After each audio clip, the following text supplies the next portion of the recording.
went through this with Tesla and the original manufacturers in the auto space. Like, Sure. do they not see that that's a potential outcome here? Is that solar companies end up with larger market caps than oil companies?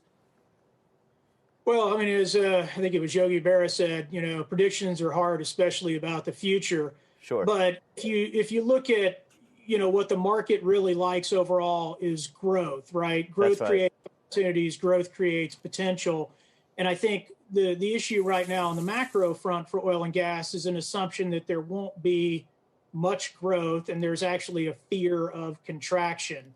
We're not in the contraction side of the story. We believe there is going to be growth at least through the end of this decade. Okay. And so if you believe that, I think you'd have a slightly different view of Exxon, consistent with our upgrade of the name and our generally positive view for the sector. But, high growth, potential sky's the limit growth you see in some of the renewables. I mean, I totally understand why that's attractive to a segment of the market at this point. Yeah. And finally, I mean, just to that point you made, I mean, we're up.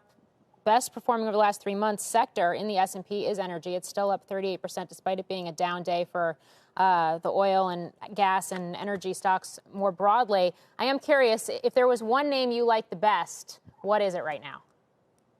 So the top pick that we put out was Shell for 2021 in the integrated oil space. And the rationale there was the company's made a lot of hard decisions, and we like the overall outlook for LNG, which has gotten off to a tremendous start for this year, better than we would have anticipated, but it plays into that theme. So that's how we're thinking about it. All right, Roger. Shepard Smith here. Thanks for watching CNBC on YouTube.